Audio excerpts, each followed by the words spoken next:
Shalom sahabat Alkitab, marilah kita memulai hari ini dengan perenungan akan firman Tuhan.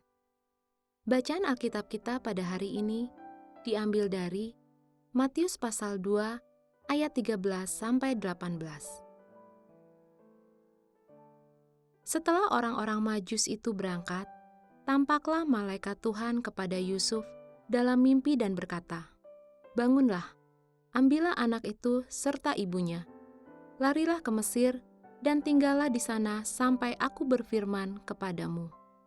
Karena Herodes akan mencari anak itu untuk membunuh dia."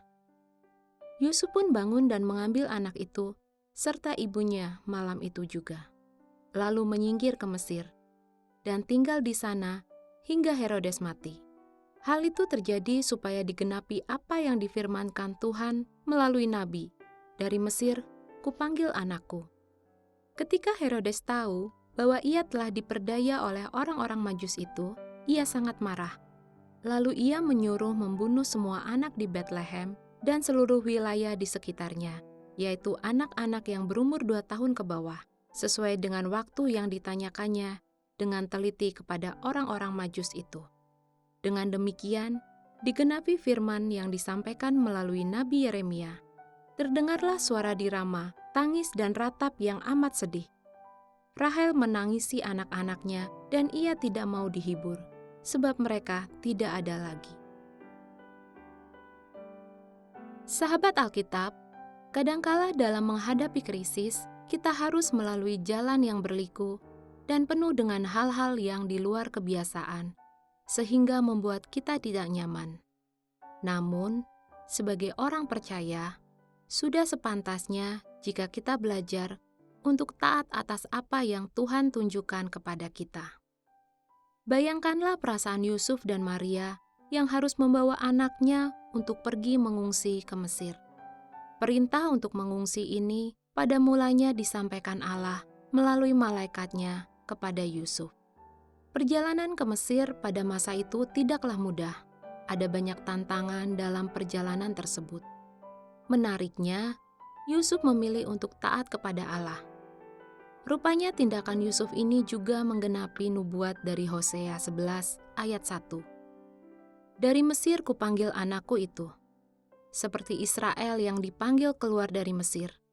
Demikian pula Yesus, anak Allah, dipanggil untuk kembali dari Mesir, mengukuhkan perannya sebagai penyelamat bagi umat manusia." Keputusan untuk mentaati Allah tidak pernah salah. Terbukti pada babak berikutnya, kita melihat kemarahan Herodes yang merasa ditipu oleh orang-orang Majus dengan mengeluarkan perintah pembantaian semua anak laki-laki di Betlehem yang berusia 2 tahun ke bawah. Sebuah keputusan irasional yang dilatar belakangi ketakutan Herodes. Mengapa peristiwa menyedihkan itu harus terjadi? Kita harus melihatnya dengan mengaitkan pada Yeremia 31 ayat 15. "Dengar, di Rama terdengar ratapan, tangisan yang memilukan. Rahel menangisi anak-anaknya. Ia tidak mau dihibur perihal anak-anaknya, sebab mereka sudah tiada." Dalam konteks aslinya, nubuatan ini menggambarkan ratapan para ibu Israel selama penawanan Babel. Namun Matius melihat bahwa nubuatan ini kembali digenapi dalam tragedi Betlehem.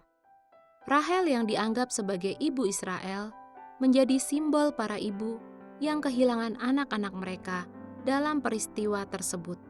Kesedihan yang mendalam ini memperlihatkan penderitaan manusia akibat kejahatan dan ketakutan yang melingkupi dunia saat itu. Sahabat Alkitab, kisah pelarian ke Mesir dan pembantaian di Betlehem memberikan pelajaran penting bagi orang percaya.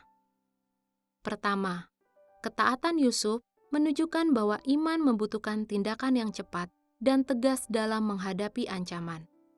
Kedua, tragedi Betlehem mengingatkan kita bahwa kejahatan seringkali berusaha menghancurkan karya Allah, tetapi rencananya tetap akan digenapi. Peristiwa ini juga mengingatkan bahwa dalam penderitaan dan kehilangan, Allah tetap hadir dan bekerja. Kelahiran Yesus di tengah ancaman dan kekacauan dunia membuktikan akan adanya harapan dan keselamatan bagi semua manusia. Meskipun dalam kehidupan sehari-hari, kita mendapati bahwa mentaati Allah memang tidaklah mudah, tetapi disinilah letak iman kita kepadanya. Iman itu memampukan kita untuk berpegang pada pengharapan dan keyakinan bahwa Allah pasti menghadirkan yang baik, sebagaimana Yusuf yang memilih mentaati Allah terlepas dari segala hal yang menghadangnya.